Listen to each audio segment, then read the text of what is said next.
Filters inside of Substance Painter provide a lot of different options for us. They extend our tool set quite dramatically. We have a little bit of a problem here that we need to solve on the bottom of our turtle shell. Right now, it's just being described with a single color, and I recognize that it may be a little bit of a challenge to see, it is in shadow, but it's just a single color for the bottom. And as we know, we want a small little variation in color across all the color values of our texture. Even, they don't have to be extreme variations. Small shades of yellow are really going to break up this gigantic field of color and make it a little bit more believable. Nothing in the real world is one color. These variations will help. Now previously, we created a whole series of color texture layers and masked them to get a really great result. And it looks fantastic. That's exactly what I did for the top of my turtle shell, and it looks pretty fantastic. However, once we start incorporating the power of filters into the mix, we start to get a little bit more functionality. Let me show you how I'm going to work with this. I like this yellow color, but I want to start breaking it up into a whole series of variations. I found a really great procedural image inside of my library that I want to use for my base color, and that's looking pretty cool. I'm liking that. It's a really great illusion. I like the pattern. Yeah, I like little veins in there. It just kind of feels like the bottom of a turtle. I like that.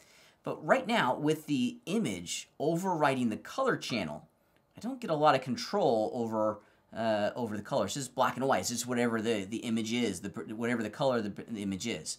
If we use a filter, though, we can access the black and white color values of the procedural image that's currently sitting in the color channel to modulate the color channel of the object itself. Let's do it real fast. So I've loaded in a procedural image into the color channel. I'm no longer using the color picker. It's just whatever it is, whatever color the image is what is showing up as a color. Since it's black and white, the gradient filter will allow us to colorize based off of the black and white pixel values of the image. Let's do it real fast. We're going to add a filter in the Effects pull-down menu. We'll load in the gradient filter. Now there's 3 gradient filters. There's one called gradient, one called gradient curve, and this last one down over here is called gradient dynamic. We're going to use the gradient filter. The moment we turn it on, you're probably not going to see a tremendous change. However, if we look at the values, the channels that have been exposed with the gradient filter itself, we can start to see the underpinning of a really powerful filter. Right now, it's looking at the black and white pixel values of the procedural image we loaded into the color channel, and it's tinting those black and white pixel values based off of these color channels over here. Let me show you what I'm talking about. Instead of, let's just make some really wacky, wild colors. So where this grunge map was black, I've now retargeted to red. Where it's mid-gray, let's target it to blue for, and then where it's white, let's make it really extreme and be green. So now we can use these black and white images down inside of our texture library to more quickly and more intelligently craft a whole series of wonderful color variations.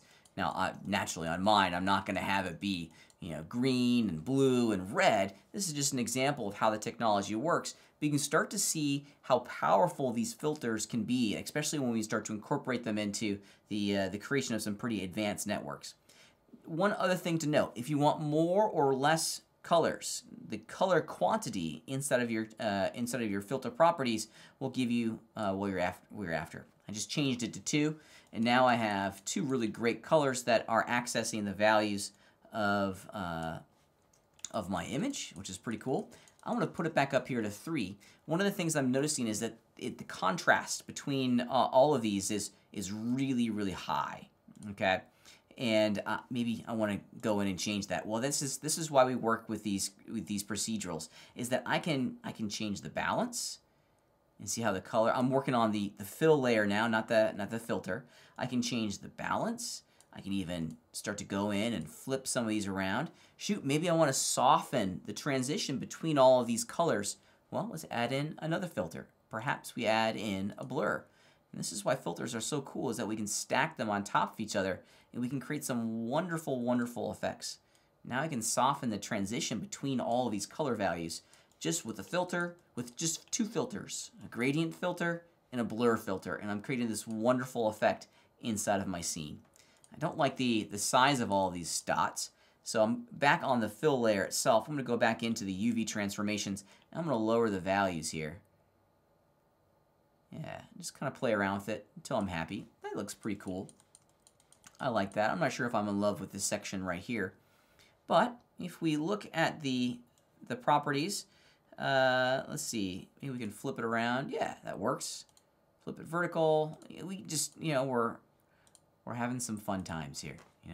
I love working with these procedural images because they just give us a tremendous amount of control over how the image is going to show up in a way that looks organic and natural and kind of mechanical. It looks really great. So the gradient filters are an excellent addition to our pipeline.